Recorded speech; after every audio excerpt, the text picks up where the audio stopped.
आज हम स्टार्ट कर रहे हैं फैमिली लॉ। फैमिली लॉ में फर्स्ट यूनिट सेकंड यूनिट पढ़ेंगे हिंदू लॉ, थर्ड और फोर्थ यूनिट रहेगा आपका मुस्लिम लॉ। ठीक, तो पहले इंट्रोडक्शन पढ़ लेते हैं हिंदू लॉ का। ठीक, कोई लॉ है तो हमेशा दो कैटेगरी में बांटा जाता है, देशीय विधि और वैयक्तिक विधि। वैयक्तिक विधि मतलब पर्सनल लॉज। ठीक, कोई विधि है तो किन किन व्यक्तियों पर लागू होती है, इस दृष्टिकोण को ध्यान में रखते हुए हम उसको दो भागों में बांट सकते हैं। पहला, वह विधि जो किसी निश्चित भूभाग में रहने वाले सभी व्यक्तियों पर लागू होती है, चाहे वे लोग अलग अलग संप्रदाय के या धर्म के मानने वाले क्यों ना हो। यह भूभाग एक प्रदेश भी हो सकता है और एक संपूर्ण देश भी हो सकता है। ऐसी विधि को देशीय टेरिटोरियल विधि कहते हैं। जैसे कि एग्जांपल लेते हैं, उत्तर प्रदेश भूमि विधि अधिनियम है। तो उत्तर प्रदेश भूमि विधि जो है सारे उत्तर प्रदेश में सभी व्यक्तियों पर लागू होगी। आईपीसी है इंडियन पेनल कोड, जो समस्त भारत में सभी व्यक्तियों पर लागू होती है। दूसरी वह विधि जो किसी निश्चित भूभाग में रहने वाले सभी व्यक्तियों पर लागू न होकर केवल उन्हीं व्यक्तियों पर लागू होती है जो किसी संप्रदाय या धर्म विशेष के मानने वाले हैं। ऐसी विधि को हम पर्सनल लॉ कहते हैं। यानी जैसे हिंदू लॉ है तो हिंदू लॉ किस पे लागू होगा, सिर्फ हिंदुओं पर। मुस्लिम लॉ है तो सिर्फ मुस्लिमों पर लागू होगा, सभी व्यक्तियों पर नहीं लागू होगा। जो उसके धर्म के मानने वाले हैं उन्हीं व्यक्तियों पर ही लागू होता है। जैसे इंडिया की बात करते हैं तो पर्सनल लॉ क्या है, एक तरह की विविधता का देश है। हर धार्मिक संप्रदाय अपनी पृथक व्यक्तिक विधि द्वारा शासित होता है। जैसे हिंदुओं पर हिंदी विधि लागू होगी, मुसलमानों पर मुस्लिम विधि लागू होगी, ईसाइयों पर ईसाई विधि लागू होगी, पारसियों पर पारसी विधि लागू होगी, यहूदियों पर यहूदी विधि लागू होती है। ठीक, जैसे India is a multi-communal country wherein persons of many religious communities reside. A person in India is governed by her own religion based law and custom in respect of her personal matters like marriage, dower, divorce, guardianship, succession, etc. तो भारत ऐसा देश है जहां पे कई धर्म के नागरिक निवास करते हैं। तो उनके उत्तराधिकार रिलेटेड, विवाह रिलेटेड नियम जो हैं, डावर रिलेटेड नियम है, डिवोर्स है, सक्सेशन है, गार्जियनशिप है, ये सब उनके पर्सनल लॉ के अकॉर्डिंग लागू होगा। तो इसीलिए अलग अलग धर्म को मानने वाले व्यक्तियों के लिए अलग अलग लॉ है। हिंदुओं के लिए क्या है, हिंदू लॉ। मुस्लिम्स के लिए हम क्या पढ़ेंगे, मुस्लिम लॉ। ठीक, अब आते हैं फैमिली लॉ पे। पारिवारिक विधि चूंकि किसी विशेष धर्म के अनुयायियों पर ही लागू होती है। ठीक, यानी किस व्यक्ति पे लागू होगी, जो किसी पर्टिकुलर धर्म में उसकी आस्था है, वो विश्वास करता है।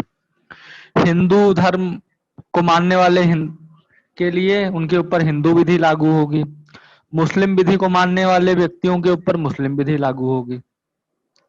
ठीक, अब आते हैं हिंदू विधि। हिंदू विधि जो है सबसे प्राचीनतम विधि मानी गई है। पूरे वर्ल्ड में जितनी भी सभ्यताएं हैं उसमें हिंदू सभ्यता को सबसे प्राचीन माना गया है। हिंदू विधि का प्रारंभ भी बहुत प्राचीन काल से हुआ था। वास्तविकता यह है कि जो हिंदू विधि है वो मनु के समय से ही अस्तित्व में आ गई थी। यानी इतनी प्राचीन है कि वो हिंदू विधि को दैवीय विधि भी कहते हैं। किंतु समय समय पर भारत में विदेशियों का आक्रमण हुआ। कुछ विदेशी केवल आक्रमण करने आए, रहे बसे, धन संपदा लूट के चले गए।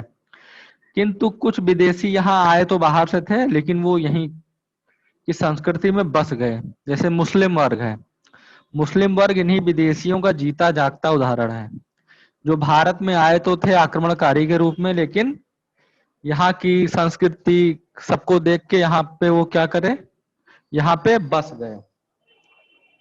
मुस्लिम शासकों ने मुस्लिम काल में भारत में मुस्लिम विधि का प्रारंभ किया, ठीक। लेकिन इतना उन्होंने ध्यान रखा कि हिंदू विधि में किसी भी प्रकार का हस्तक्षेप नहीं किया। जब अंग्रेज आए तो अंग्रेजों ने भी इसी चीज को फॉलो किया। उन्होंने भी क्या किया कि हिंदू विधि में किसी प्रकार का हस्तक्षेप नहीं किया। हिंदू विधि एक प्रकार की दैवीय विधि होती है। इस विधि में धर्म, रिलीजन जो है इस प्रकार मिला है कि इसको धर्म और अंश से अलग नहीं किया जा सकता है। वैदिक काल में विधि को धर्म की संज्ञा दी जाती थी। इस समय अगर देखें तो भारत में मूल हिंदू विधि पूरी तौर पर प्रचलित नहीं है। हिंदू प्राचीन विधि न्यायिक निर्णयों और संसद द्वारा बनाए गए अधिनियमों द्वारा काफी सीमा तक परिवर्तित हो गई है।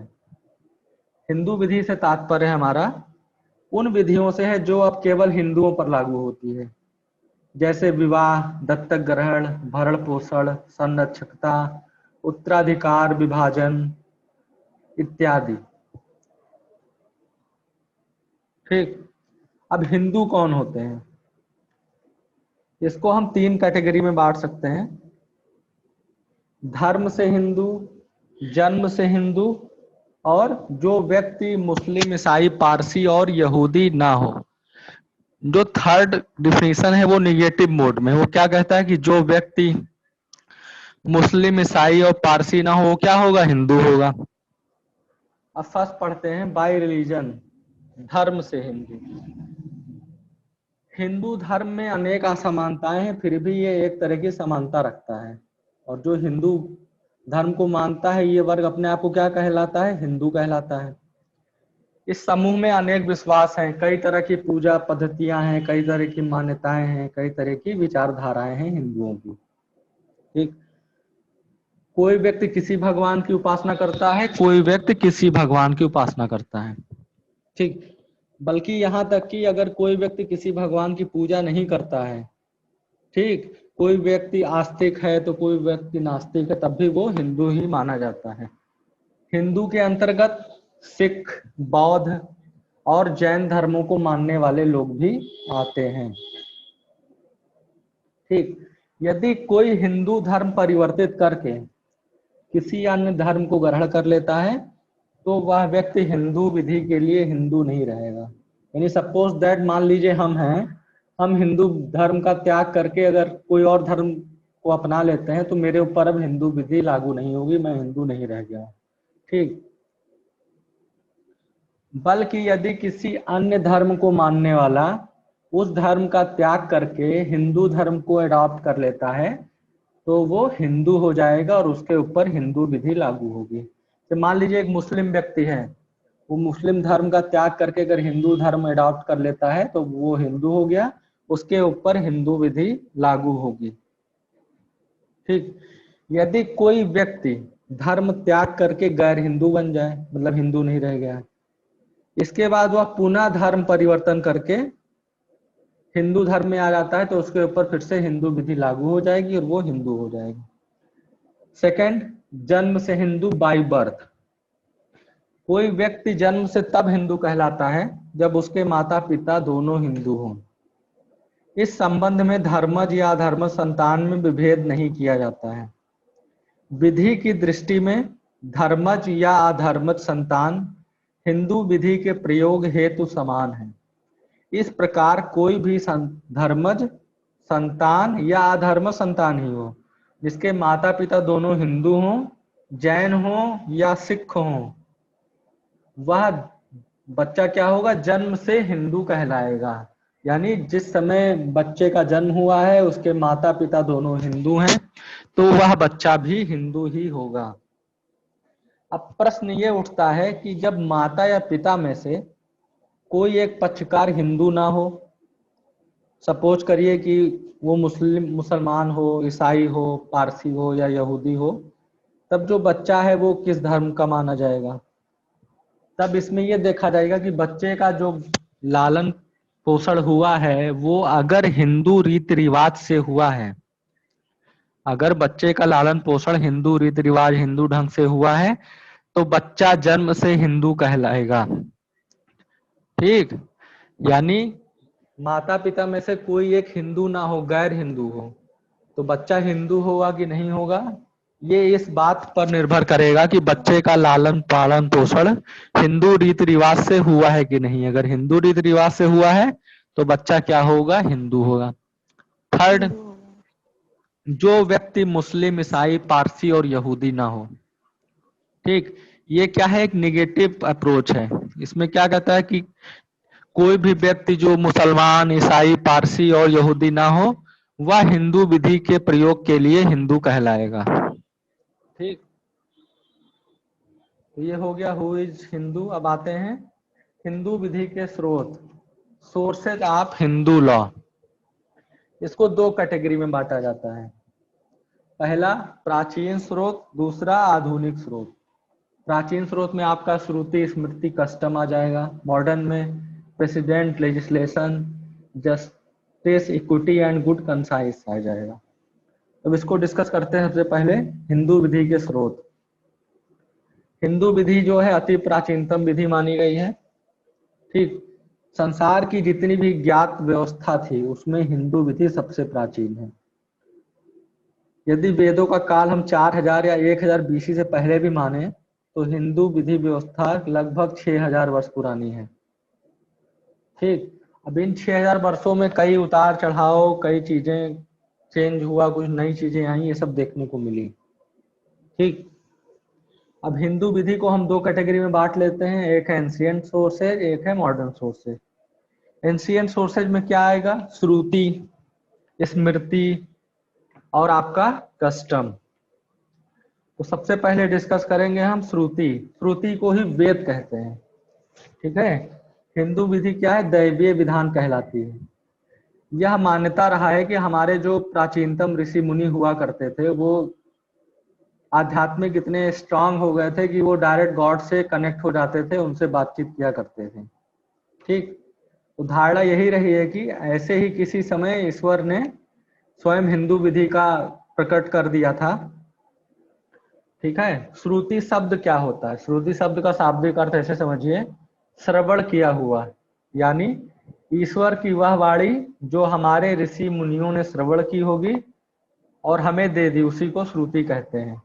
श्रुति का ही दूसरा नाम वेद है। वेद 4 प्रकार के होते हैं, ऋग्वेद, यजुर्वेद, सामवेद और अथर्ववेद। ठीक, वेद हिंदू विधि का प्राचीन व प्रधान एवं सर्वप्रथम स्रोत माना जाता है। ठीक, अब सेकंड आते हैं स्मृति। स्मृति का अर्थ होता है याद किया गया हो। ऐसी धारणा रही है कि स्मृतियों में परमेश्वर के ही विचार व्यक्त किए गए थे। ठीक, शब्द मानुषिक हैं किंतु विधि दैवी प्रदत्त होती है। सभी स्मृतियों का आधार वेद ही है। यदि कोई स्मृति वेद के विरोध में हो तो उसे मान्य नहीं माना जा सकता है, वो क्या हो जाएगी, अमान्य हो जाएगी। ठीक, स्मृतियां जो हैं दो प्रकार की होती हैं, गद्य में व श्लोकों में। जो स्मृतियां गद्य में हैं उन्हें धर्म सूत्र की संज्ञा दी जाती है तथा वे श्लोकों वाली रचना के पूर्व की होती है। जो स्मृतियां श्लोकों में होती हैं उन्हें धर्मशास्त्र की संज्ञा दी जाती है। इनके विशेष रचनाकार मनु हैं, याज्ञवल्क्य हैं, नारद हैं, विष्णु, देवल, व्यास इत्यादि। ठीक, फिर थर्ड पे आते हैं हम कस्टम। ठीक, अब कस्टम को डिस्कस करते हैं। मानव के प्रारंभिक इतिहास में विधि का मुख्य स्रोत रूढ़ी रही है। अब यह भी मानने में हमें कोई आपत्ति नहीं होनी चाहिए कि श्रुति स्मृति दैवीय विधि को लिपिबद्ध करती है, किंतु वे उस काल की रूढ़ी को संकल्पित करती हैं। ठीक, हिंदू विधि का तीसरा सबसे महत्वपूर्ण स्रोत है रूढ़ियां।